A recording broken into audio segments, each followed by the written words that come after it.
My name is Megan Townsend. I was 26 years old on the night my parents calmly informed me that my future had already been decided. I was going to marry a man I had never dated, never chosen, and barely knew. My father owed him a debt, and I was the payment that settled it. His name was Harlan Voss. He was 52 years old, twice divorced, and in our valley, no one considered that unusual. But what I uncovered on page 41 of my father's ledger was only the first crack in a much darker truth. Over the next 2 years, I learned every secret Harlan had spent a lifetime hiding, and I learned how to expose them without ever shouting or making a scene. So when he finally returned carrying flowers in one hand and legal papers declaring me mentally unstable in the other, with my mother pleading for me to come home, none of them realized I had already put everything into motion. Welcome back to Calm Drama Stories, the place where quiet women finally find their voice. Here you'll hear stories of family, betrayal, and the moment someone decides they've sacrificed enough. If you've ever been expected to keep the peace while losing yourself in the process, this story is for you. Leave a comment below, subscribe, and stay with me until the end, because this story takes a turn you won't see coming. To understand my life, you first have to understand Beulah Valley. There were only 40 families, one white church, a single gravel road leading in, and the very same road leading out. We called ourselves a covenant community. In reality, that meant we married within the valley, buried our own, and passed debts around in circles that never truly disappeared. My family owned Townsend Feed and Seed, a business my great-grandfather had built decades earlier. I handled the bookkeeping, and honestly, the books were my favorite part of life. Numbers never lied. If an account was short, I could say it plainly without anyone accusing me of being disrespectful or difficult. At 26, still unmarried, I had become the question people politely asked my mother after Sunday service. I managed payroll, invoices, tax filings, and most importantly, the large gray ledger where my father recorded every dollar we owed and every person we owed it to. After 2 straight years of drought, that ledger carried figures that made my stomach tighten every time I balanced it. Officially, we'd borrowed from something called the Covenant Fund. Unofficially, we'd borrowed from Harlan Voss. The fund was simply his money wearing the church's name. He owned 900 acres, drove a spotless white pickup, and somehow managed to keep hands that had never looked like they'd done hard labor. Everyone called Brother Voss generous, but they said it the same way people describe a dog as friendly while making sure their fingers stay safely out of reach. Then, one autumn evening, something changed. My father stopped allowing me to reconcile the final pages of the ledger. After dinner, he'd carry the book into his office, lock the door behind him, and return much later. Whenever he handed it back, the last page carried the scent of his pipe tobacco, and he refused to meet my eyes. Convinced myself he was simply exhausted. Drought had a way of draining the life out of good men. But every bookkeeper knows exactly what it means when someone suddenly hides one page from the person responsible for checking the numbers. It means the numbers no longer tell the whole story. It took until October before I discovered that the hidden figure had my name attached to it. Harlan Voss came to dinner on a Sunday evening. Even before he knocked, I knew something wasn't right. My mother had taken out the expensive tablecloth, the one reserved for funerals or when the pastor visited. She'd cooked scalloped potatoes with ham, and when I casually asked why, she simply replied, "Harlan likes them."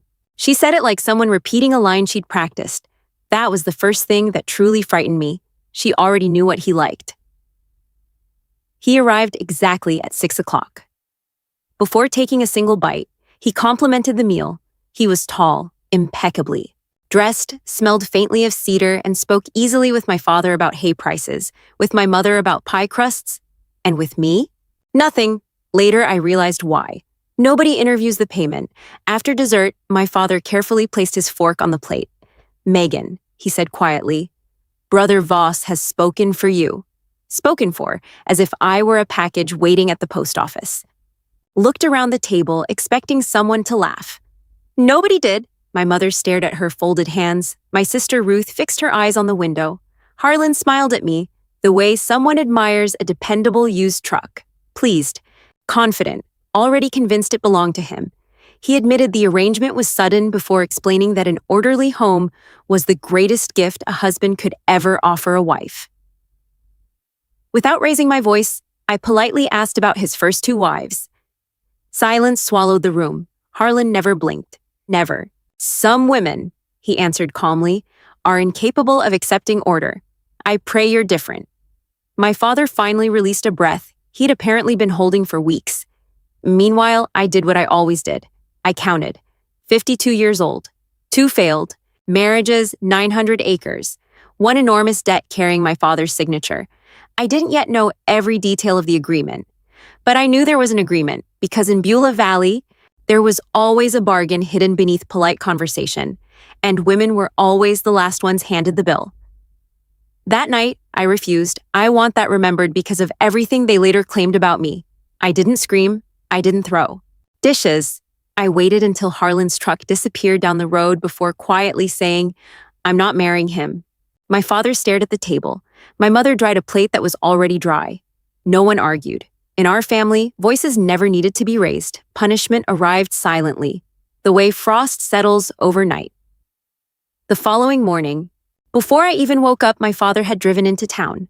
When he returned, my entire week had already been rewritten. The elementary school in Marion Falls, where I'd worked 3 afternoons each week as a classroom aide, the only job I'd ever had, outside the valley, had been informed I would no longer be returning because I needed to prepare for my wedding. He never asked me. He simply erased the only part of my life that belonged entirely to me. It's for the best, Meg, he said while hanging his hat by the door. A bride has responsibilities. Again, I found myself doing arithmetic. $11 an hour. It wasn't much. But it was mine. Those children knew my name. Mrs. Alvarez, the teacher I assisted, trusted me enough to run the reading group whenever she stepped away. Just days earlier, she'd looked at me and said I was capable of becoming a certified teacher someday, a real teacher. I'd carried those words home like a tiny flame protecting itself from the wind. One phone call, and it was gone. That's when I finally understood the game they were playing. No one intended to drag me to the altar by force. That would have been too obvious. Instead, they planned to quietly remove every version of my life that existed without Harlan Voss until marrying him felt like the only path left. It's frighteningly effective, and I need you to know, it almost worked. People often ask how my mother could stand by and allow it. To answer that, you have to understand Carol Townsend. She was 53 years old, and in all the years I'd known her, I'd never once heard her finish a sentence beginning with the words, I want. She kept a garden capable of feeding 10 people, maintained a recipe box organized better than most filing systems, worked tirelessly every day, and possessed a kindness that never seemed to run dry. She had spent her entire life being exactly what Beulah Valley expected her to be, an obedient daughter, an obedient wife, a peaceful woman. Her love had been shaped long before she ever had the chance to shape it herself. A week after that dinner, she began teaching me how to bake my wedding cake. She didn't ask whether I wanted to learn. She simply placed butter and flour on the counter and guided my hands through every step. Her voice never rose. Yet it remains one of the most painful memories I have. My mother baked this cake for my wedding, she said softly. I baked it for Ruth. The instant my sister heard her own name, she quietly stood up and walked out of the kitchen. My mother's hands never stopped mixing. You'll resist at first, she whispered. I did too. But every home needs peace, Megan. And peace in this house is purchased with your yes. She wasn't threatening me. She genuinely believed she was teaching me a truth about life, like warning a child that fire burns. Standing there with butter coating my fingers, I realized something heartbreaking. My mother wasn't going to rescue me, not because she didn't love me, but because no one had ever rescued her. She had accepted the price of survival so completely that she couldn't imagine her daughter refusing to pay it. As I watched Ruth disappear down the hallway, one question settled into my mind. What had happened at her own wedding? That made hearing about the cake hurt so much. 4 nights later, I finally learned the answer. My sister Ruth was 31, and she'd been living back home for the last 5 years. No one ever explained why, and no one dared ask. One Thursday night, she climbed the narrow stairs to my attic bedroom carrying 2 mugs of chamomile tea. She sat on the edge of my bed, the same way she had when I was a little girl. For several minutes, she simply stared into her cup. Finally, she asked, I was 17. You were 12. Do you actually remember my wedding? Or do you only remember the photographs? I thought about it for a moment. I remember white ribbons tied to the fence, I said. I remember getting to carry the flowers. And I remember thinking Caleb Mercer looked old, but everyone kept telling me 26 wasn't old for a groom. Ruth gave a slow nod. Dad owed the R.E. Mercer family for the Northfield, she said in a voice as flat as a weather forecast. Everyone called it a perfect match. She paused before adding quietly, I called it that too. Then she looked directly at me. Want to know the real secret of this valley, Meg? I nodded. They never actually force you. They simply rearrange your entire world until saying yes feels like it was your own decision. And after that, everyone gets to say you chose it. She had spent 9 years married to Caleb Mercer. Even then, she refused to tell me what those years had really been like. Not that night, not for a long time. And I'm not going to invent details she never shared. All I know is that she came home at 26 carrying 2 suitcases and wearing the exhausted expression of someone who had spent years apologizing just for taking up space. Our parents welcomed her back. From that day forward, Caleb's name disappeared from the dinner table completely. It was treated the way people avoid mentioning a rope inside the home of someone who survived a hanging. I finally asked the question sitting heavy in my chest. So, are you telling me to run? Ruth let out a quiet laugh. It wasn't amused. It sounded broken. Run where? With what money? She shook her head. No, then she gave me advice I never expected. Sign, Meg. I'm serious. They'll tell you this is about love. It isn't. It's arithmetic. And girls who run only make the numbers worse for everyone they leave behind. She stood up, picked up her empty mug, and stopped in the doorway.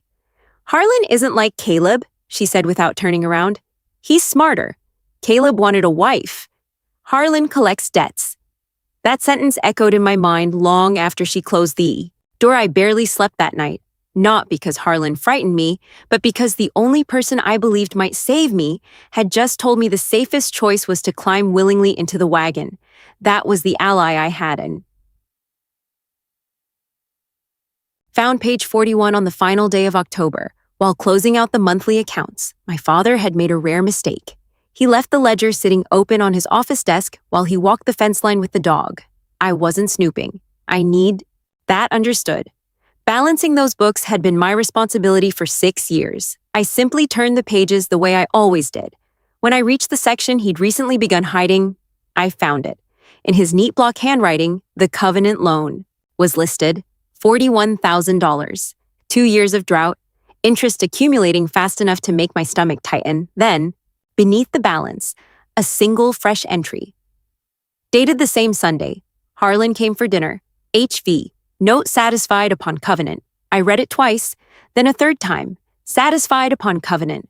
In the language of Beulah Valley. That meant marriage, the debt, wouldn't be repaid. It would simply disappear. In exchange for me. There was even a carefully drawn bracket showing the interest reduced to 0, the same neat notation my father used when trading in an old tractor. I carried the ledger outside, onto the porch. When my father walked back from the field, I held the book open to page 41. What does this mean? I asked, even though I already knew. He slowly removed his work gloves. I need to tell you something about my father. He wasn't a cruel man. I repeat that because it's important. He looked past me toward the dry fields that had failed him 2 years in a row. Then he quietly said, "A daughter is how a family pays its debts." He didn't say it proudly. He said it like someone repeating an old proverb he'd inherited from his own father, something worn smooth by generations before him. And in that instant, I recognized it. The exact same sentence had once been written beneath Ruth's wedding photograph, not in words, but in numbers, in entries, in balances. I'd been maintaining those books for years. Without realizing, I was recording the price of the women in my own family. That night, I stopped thinking of myself as a daughter. I became an entry in a ledger. But a line item has one advantage a daughter doesn't. A line item understands the books. People often ask why I didn't simply go to the police, as though the thought never crossed my mind. The truth is, I did. During the first week of November, I told my mother I was returning canning jars to the Hendersons. Instead, I drove to the sheriff's office in Marion Falls. Deputy Kim Ostrander met me behind a plain wooden desk. She looked about 40 years old and drank coffee from a mug that proudly declared, World's okayest aunt. I told her everything, the debt, boss, dinner, the ledger, the wedding arranged around me as though it were simply another season. She listened without interrupting. When I finished, she folded her hands. Megan, she said gently, you're 26 years old. You can walk out of that house today. No one can legally stop you. But an engagement isn't a crime. A father forgiving a debt isn't a crime. Unless someone physically restrains you or assaults you, there isn't a criminal case. I asked the question that still hurts to remember. So exactly how much has to happen to me before it becomes your problem? She looked exhausted before she answered. I know how unfair that sounds. The law protects people from being kidnapped. It doesn't always protect them from being cornered. She walked me outside. Before I climbed into my truck, she lowered her voice. If you ever learn about a girl under 18 being promised, transferred, or married off, call me. That becomes a very different case. Do you understand? I nodded. I understand. Driving home, one phrase kept repeating inside my head. A minor in the pipeline. At the time, I thought it was only a legal technicality, a doorway meant for someone else's emergency. I had no idea I had already met the girl who would eventually walk through that door. She was 16 years old, and at the Christmas potluck, she called Harlan Voss Uncle. We'll get to her. Before my world completely closed in, I still had 4 library books to return. They belonged to Mrs. Alvarez. When I found her one Tuesday afternoon, she was alone in her classroom stapling paper turkeys onto a bulletin board. The moment she saw me, something crossed her face. Relief, then caution. She'd already heard about my wedding. By then, everyone had. My plan was simple. Return the books. Leave. Instead, I stood inside that classroom, smelling pencil shavings and old chalk while I told her everything, including page 41. She kept stapling one paper turkey after another while she listened. When I finished, she didn't cry. She didn't hug me, and I will love her forever for that. Instead, she opened her desk drawer and pulled out a worn blue booklet. It was a legal aid handbook explaining citizens' rights. She placed it into my hands as though she were passing me something forbidden. Inside my house, it was. Read the chapter about coercive control, she said, then read the section on child protection. Twice. Inside the front cover, she'd tucked 2 things, a county bus schedule and a library card for the Marion Falls branch. Tuesday nights. Back room. I tutor from 6 until 9. Anyone is welcome. Then she told me about another girl from our valley years earlier. I won't tell you her name. Mrs. Alvarez had reported the girl after noticing she wore a wedding ring on a chain around her neck. The investigation lasted only a month. Everyone who could have confirmed the truth stayed silent. The girl stayed silent. Her family insisted it was only a purity gift. You can't save someone who doesn't yet have the words, Mrs. Alvarez told me quietly, but you can teach them which words matter and who is legally required to hear them. She adjusted her glasses before saying one final sentence. Knowing your rights isn't rebellion, Megan. It's literacy. I tucked the booklet inside my coat against my chest. During the entire drive home, it rested there, warm against my ribs, like the small flame Mrs. Alvarez had once placed inside me, had somehow returned. Every Tuesday that November, I lied. Told my mother I was helping organize donations for the church rummage sale. Instead, I drove 40 minutes to the back room of the Marion Falls Library. Those evenings felt like learning an entirely new alphabet, a language that had surrounded me my entire life without ever being explained. Mrs. Alvarez graded papers nearby while I filled page after page in a spiral notebook. Learned what a mandated reporter was.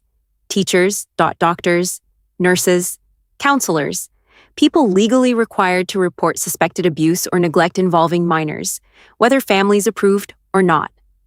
I learned that a first-person statement from a child, filled with specific details and dates, is one of the hardest kinds of evidence to silence. I memorized the state's child protection hotline. I learned how anonymous reports worked, how screeners evaluated them, how caseworkers investigated, how law enforcement became involved. An entire quiet system existed only one county away. To families like mine, it might as well have existed on another planet. Then I learned one final fact. In our state, a 16-year-old could not legally marry any man over the age of 21. Ruth was 31 years old and had been living back in our parents' house for 5 years. No one ever explained why, and over time, everyone learned not to ask. One Thursday evening, she came into my attic room carrying 2 cups of chamomile tea. She sat beside me on the bed, just like she used to when I was a child. For a while, she stayed silent, wrapping both hands around her mug. Finally, she looked at me and asked, "Do you actually remember my wedding? Or do you only remember the pictures?" I thought for a moment before answering. I remembered white ribbons tied along the fence, carrying the bouquet, and thinking Caleb Mercer looked much older than a groom should. Someone had laughed and reminded me that 26 wasn't considered. Old Ruth nodded slowly.